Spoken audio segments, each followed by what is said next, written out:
촉법 소년들도 그렇고 미성년자들도 그렇고 법을 잘 모르는 상황에서 자기들이 미성년자라는 그 한 가지만 믿고 법에서 자유로울 수 있다고 좀 착각을 하고 있는 것 같아요. 네, 촉법이라는 이유로 사건 진행조차 안 되는 게 좀 이해가 안 되긴 하거든요. 네. 그래서 이것도 담당 경찰이나 이거 항의를 한다거나 확인을 해보는 절차가 필요할 것 같긴 합니다. 불필요하게 공무원에게 갑질하는 뭐 그런 모습으로 비춰질 거라고 생각하시지 마시고 다 그런 건 아니에요. 일하기 싫을 때 아예 접수조차 안 받는 경우가 있어요. 그래서 이거는 강력하게 항의를 한번 해보셔도 될 것 같긴 해요.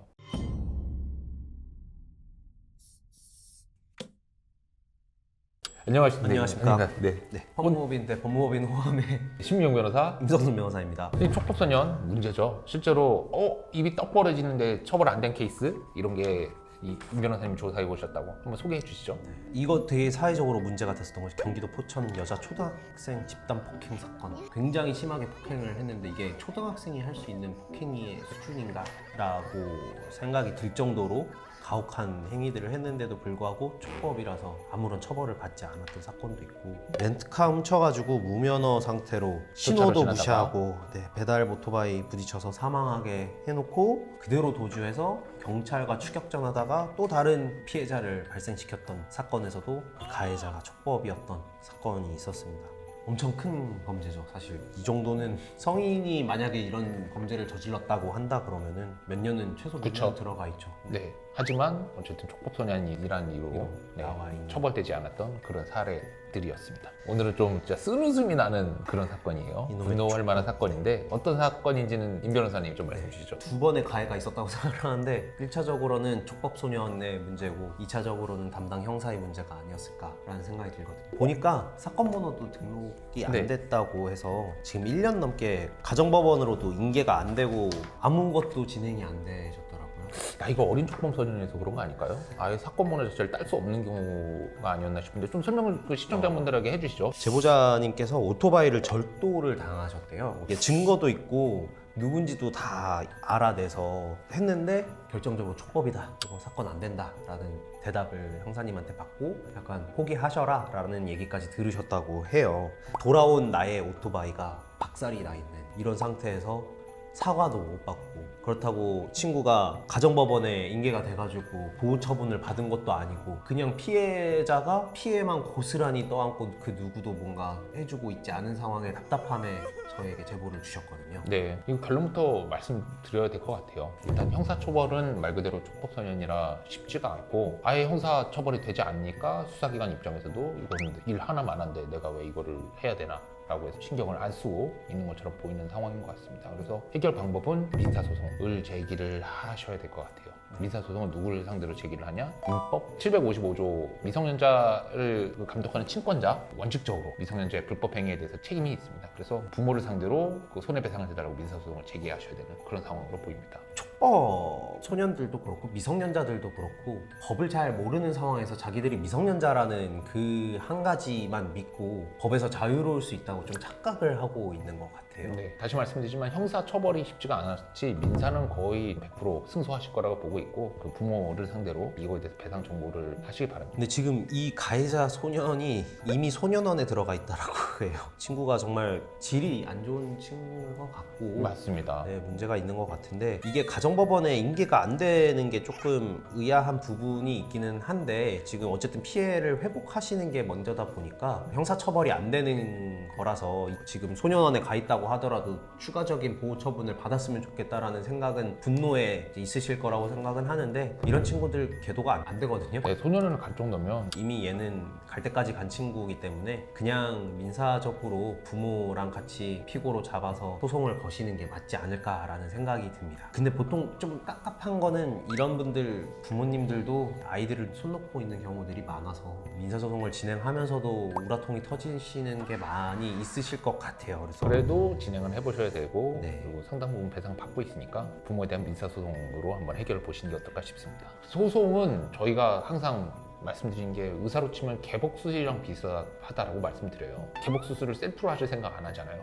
이렇게 해가지고 의사의 손을 빌려야 되는 게 개목 수술인데 소송도 마찬가지입니다. 그러니까 이거는 웬만하면은 이 변호사를 통해서 제기를 하시는 게 좋을 것 같고 소장을 어떻게 쓰냐라고 말씀드리면 첫 번째 법률구조공단이나 아니면 대법원에 가면 서식이라는 게 있어요. 서식함. 그래서 손해배상 관련해서 서식을 하나 찾으셔가지고 거기다 상대방 이름 넣고 그리고 당하신 일 같은 거를 좀 그 양식에다 채워 넣으시는 방법으로 개인적으로 진행하실 수는 있습니다. 그렇게 해서 진행하실 수는 있겠지만 관할을 어디로 지정을 해야 될지 소송 비용을 얼마나 내야 될지 그리고 상대방을 어떻게 찾아야 될지 실무적으로 되게 신경 써야 될 것들이 많아서 변호사한테 맡기셔가지고 소송을 진행하시는 게 좋을 것 같아요. 그리고 소송을 진행을 할 때 내가 청구하고자 하는 원인 그거를 잘 구성을 해야지 재판부에서도 빨리 보고서는 아, 이 사람이 무슨 피해를 입어서 어떤 원인으로 무슨 피해를 입었고 그게 무슨 인과관계가 있어서 이만큼 배상을 해줘야 되는구나를 판단할 수 있는데 가끔 이렇게 직접 본인이 당사자가 돼서 소송을 진행하시는 분들을 보면은 그냥 억울한 이야기만 이만큼 써놓으시고 변론기일에 나오셔서 판사님이 묻는 말에 대답을 하시기보다는 자기가 하고 싶은 하고 얘기를 싶은 얘기만 하셔서 진행이 안 되는 경우들이 굉장히 많이 있어요. 그럼 그래서 판사님이 변호사 선임해 오세요 라고 얘기를 하는 경우가 많습니다. 무슨 억울한 거 같긴 한데 무슨 얘기인지 모르겠을 때 더 빨리 해결을 하고 싶으시다고 한다면은 법률가의 도움을 받으시는 게 가장 좋지 않을까라는 생각이 듭니다. 그리고 변호사 비용 같은 경우에도 일정 부분은 나중에 이렇게 상대방한테 승소하고 난 다음에 확정이 되고 나면은 소송 비용을 돌려받을 수도 있으니까요. 그런 부분을 감안하셔서 소송을 진행을 하시는 게 어떨까라는 생각입니다. 근데 제가 볼 때는 해당 소년이 지금 소년에 가 있다는 얘기는 뭔가 다른 네. 걸로 문제가 됐고 그래서 절차가 진행돼서 가 있다는 얘기라서 사실 저는 촉법이라는 이유로 사건 진행조차 안 되는 게 좀 이해가 안 되긴 하거든요. 네. 그래서 이것도 담당 경찰이나 이거 항의를 한다거나 확인을 해보는 절차가 필요할 것 같긴 합니다. 불필요하게 공무원에게 갑질하는 뭐 그런 모습으로 비춰질 거라고 생각하시지 마시고 고소를 했는데 형사가 포기해라 뭐 이런 이야기를 하는 거는 저는 좀 아니라고 생각이 들거든요. 본인이 시작하기도 전에 이건 촉법이라서 안 돼요 라고 하고 뭐 사건 번호도 안 알려주고 가정법원으로 인계하는데 가정법원에서는 경찰에 가서 사건 번호 받아오라 그러고 이게 중간에서 이 제보자님께서 갈등을 겪으실 게 아니라 이거는 수사기관에 정당하게 요구할 권리가 국민으로서 있는 거기 때문에 이야기하셔서 받으시는 게 맞다고 생각합니다. 이거 좀 실무적으로 가끔 있는 일이긴 합니다. 경찰들이 다 그런 건 아닌데 일하기 싫을 때 아예 접수조차 안 받는 경우가 있어요. 아마 그런 그 케이스가 아닌 케이스인 것 같아요. 네네. 그러니까 정석은 일단 사건이 있으면 접수를 하고 그리고 그 다음에 이거는 이렇게 해서 안 되는 건입니다 하고 결론을 내리는 게 정석인데 이거는 제가 볼 때는 좀 일처리가 이상하긴 합니다. 촉법이라는 이유로 아예 안 받는 것 자체 이거는 가능하진 않거든요. 그래서 이거는 강력하게 항의를 한번 해보셔도 될 것 같긴 해요. 촉법이 요즘에는 연령이 낮아져야 된다는 목소리가 굉장히 많이 있는데 네. 저 역시도 같은 입장이고 변호사님은 혹시 어떻게 생각하시나요? 저는 그 개개인을 보면 굉장히 괘씸하거든요. 저희도 이제 촉법소년들 가끔 일하다가 보잖아요. 정말 스포일드 차일드라고 할 만한 와 진짜 학시 뭐 이런 느낌이 들게 하는 애들 있어요. 나무를 보면 그런데 숲을 보면 어떤 문제가 발생을 하냐? 제도적으로 접근하면 어디다 가둘 것이며 그리고 이게 전 사회적으로 얘네들끼리 가둬두는 게 과연 도움이 될 것인가? 이걸 또 한번 고민 안 해볼 수는 없어요. 촉법소년을 함부로 또 낮출 수는 없는데 그렇다고 해서 가다 얘네들 어딘가 보냈다 오면 우리 범죄를 배워서 오는 효과가 있기 때문에 사실 나와가지고 정상적인 루트로 성장하는 게 아니라 범죄자로 시작하는 느낌이 돼서 그런 것도 분명히 문제가 있고 촉법소년의 나이를 연령을 낮추면은 경각심을 주는 효과가 있지 않을까라는 목소리도 있는데 일정 부분 맞는 부분이라고도 저는 생각을 하면서도 뭐 무조건 낮추는 것도 문제가 없다고 할 수도 없고 있다고 할 수도 없고 이게 좀 복잡한 문제인 것 같습니다. 낮추자는 쪽에 문제의식 충분히 공감한데 저희는 뭐 저희 입장을 말씀드리기보다 반대에는 이런 측면이 있다라는 걸 좀 말씀드리고 싶어요. 차라리 초등학교 이런 데부터 법률 교육 이런 거 해가지고 교양 수업 같이 듣도록 하는 게 초등학생, 중학생 대상으로 이런 케이스들을 보여주면서 너희들이 하는 행동들이 문제가 될 수 있다. 그런 것도 좀 도움이 될 것 같기는 합니다. 이런 친구들은 이제 수업 그런 수업을 들을까요?